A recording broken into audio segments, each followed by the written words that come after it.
दोनों की मित्रता जुड़ गई है। पर भैया तुमने मेरे प्राण बचाए, क्या बदले में कुछ मांग लो, कुछ मांग लो। जटायु ने कि महाराज मुझे कुछ नहीं चाहिए, मैंने आपके प्राणों की रक्षा कर दिया, बस इतना ही काफी है।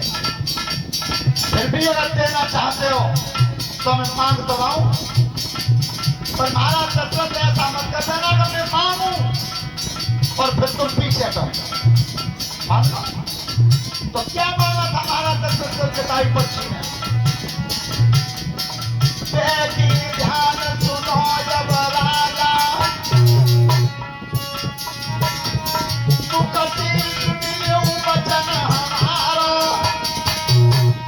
कोई संतान भई नहीं घर पे, साध को नहीं कोई देवेदारो।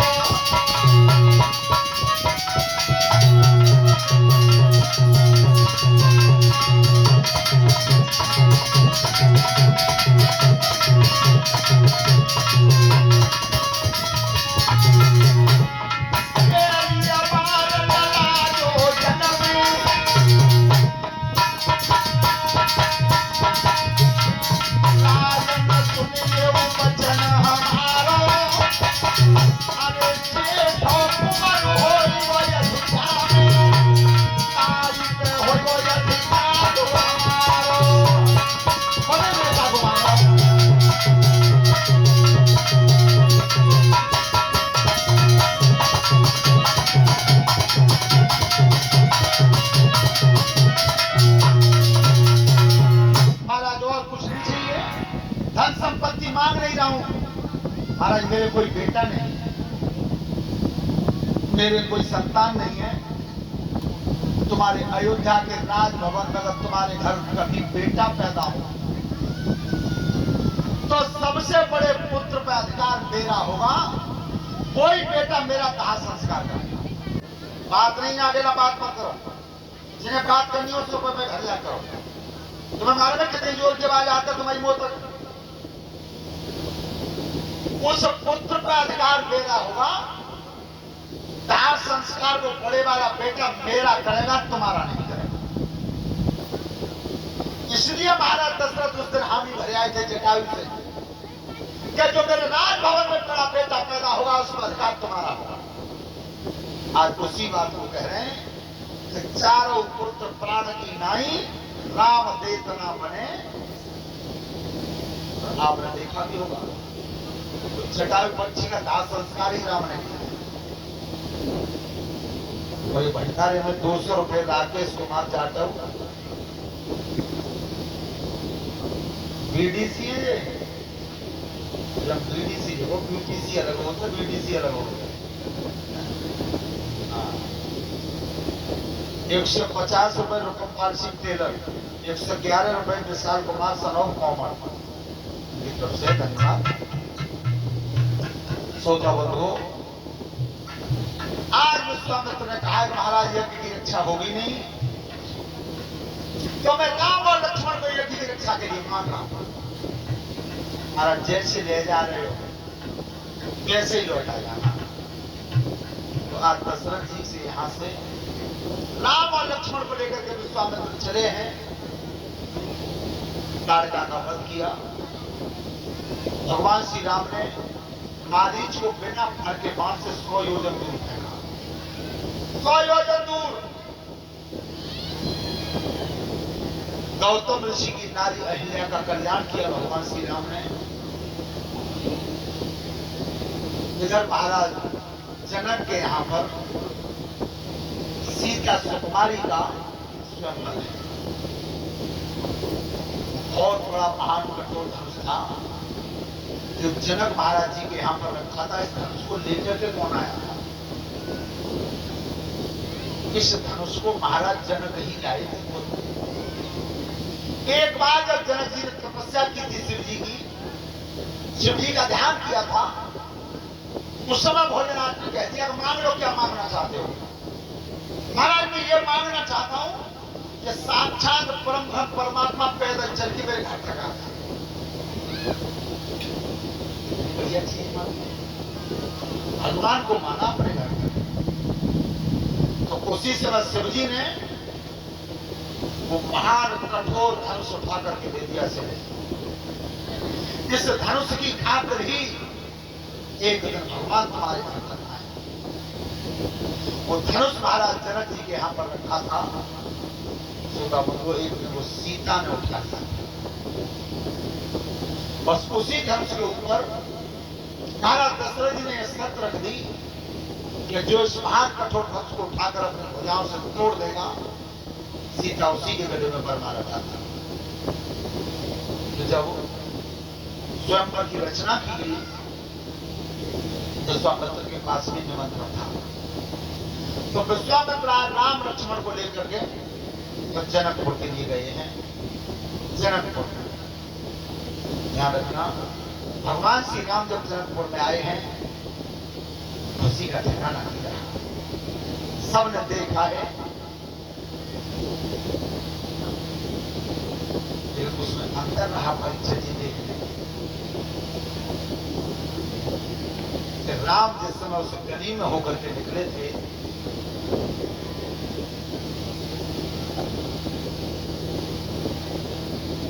जागी रही भावना जैसी और प्रभु मूरत देखी थे ना,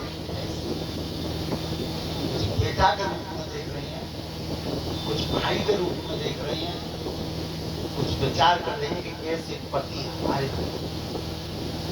सब तरह से देखा, जिसकी जैसी भावना थी। आज सभी प्रेम से बोलना ताली बजाते हुए जब राम आए, कैसे अरे राम आई कहे बाग चलो सजनी, राम आई कहे बाग चलो सजनी, राम आए गए, राम आए गए बाग चलो सजनी, राम आए गए बाग चलो सजनी, राम आए गए, राम आए गए बाग चलो सजनी, राम आए गए, राम आए गए बाग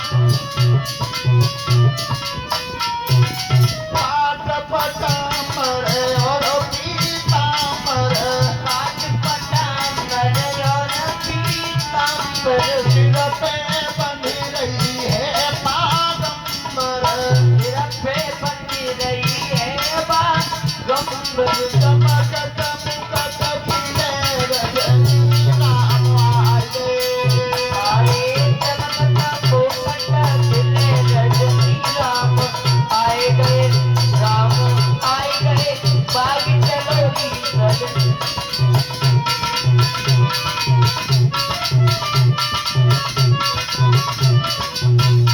अरे जिनको सुंदर रूप विशाला, जिनको सुंदर रूप विशाला, गले पड़ी बैजन की माला, गले पड़ी बैजन की माला, चलन चलत दिले राम आ गए, अरे चलत छुटे धरनी, राम आए गए, राम आए गए बाग चलो सजनी, राम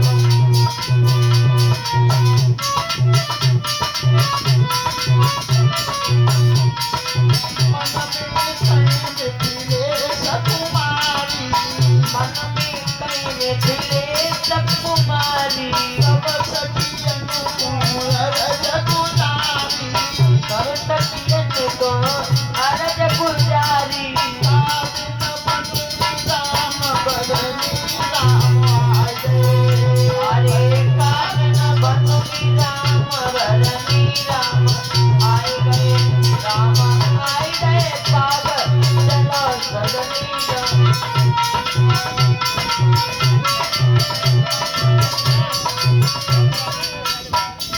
बोलिए संत समाज की।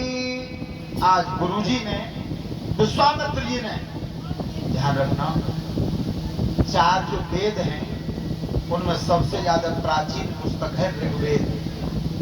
ऋग्वेद और गायत्री का जो महामंत्र है वो ऋग्वेद का ही मंत्र है।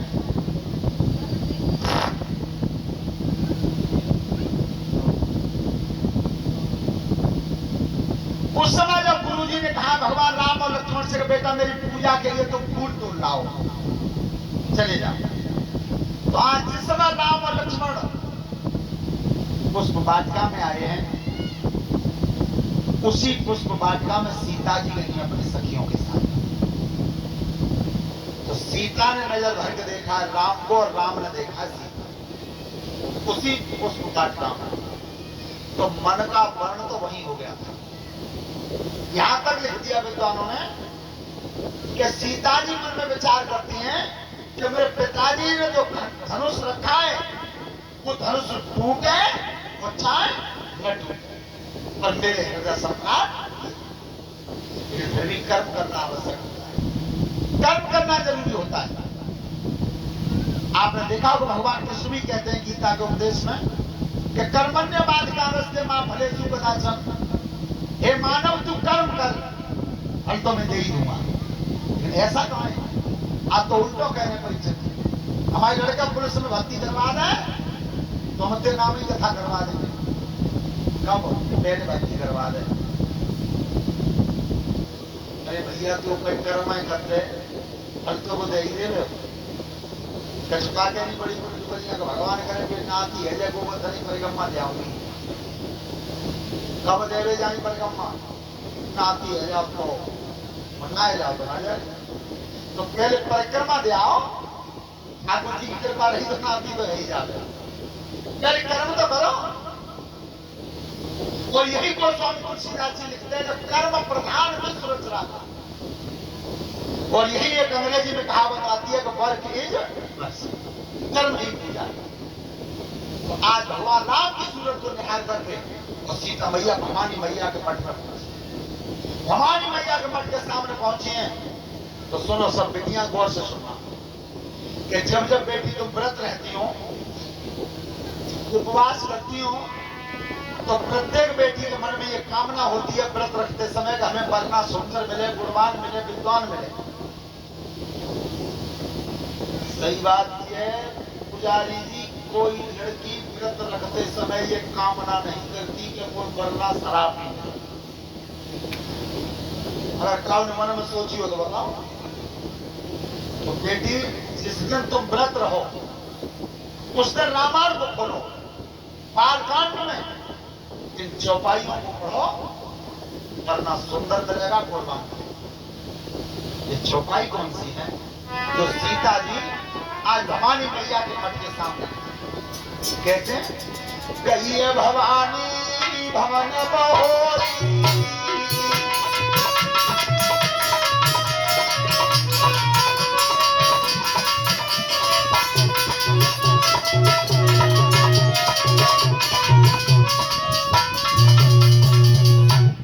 गई भवानी भवन बहोरी, ओ पंडित चरण बोलिए कर जोरी।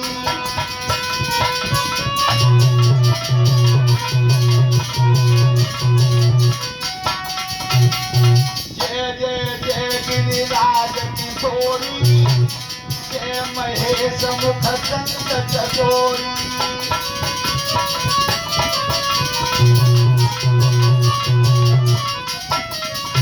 अरे जय गजबदन सदानन माता, और जगत जननी दामिनी मुक्तिदाता।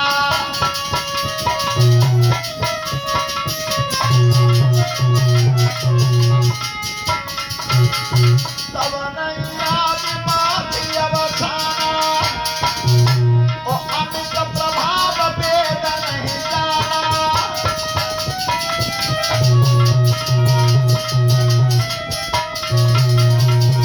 भव विभव परा भव तारिणी, और विश्व विमोहनी सबस बिहारिणी।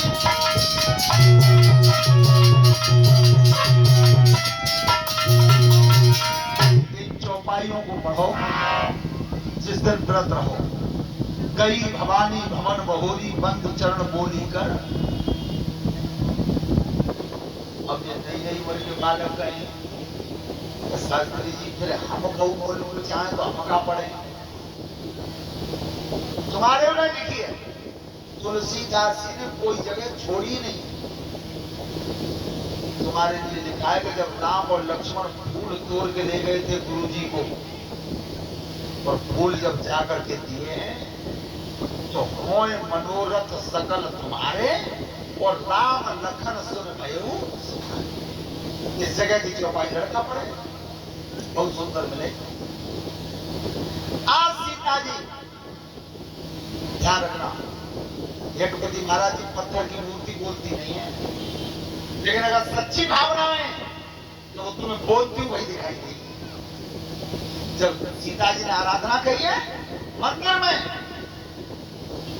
जब तू ही कार्तिक गणेश की माँ है भैया, जब तीनों काल नहीं होते तब भी भैया तेरा रूप रहता है, जन्मदाता, पालन करता, संहार करता, भैया तू ही आज मैं तेरी शरण में आया।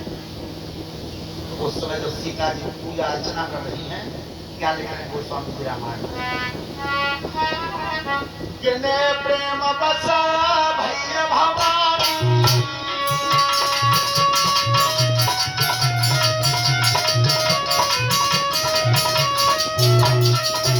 अरे किने प्रेम बसा भैया भवानी, हसी माल मूरत मुस्कानी।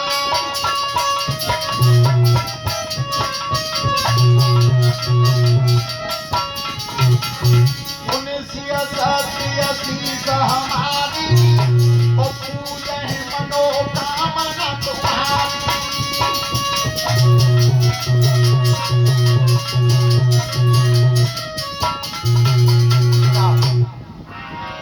सुनिश्चित सत्य शीश हमारी पूजा है मनोकामना, जाओ तुम्हारी इच्छा पूरी होगी। अब सीता जी तो लौट गई।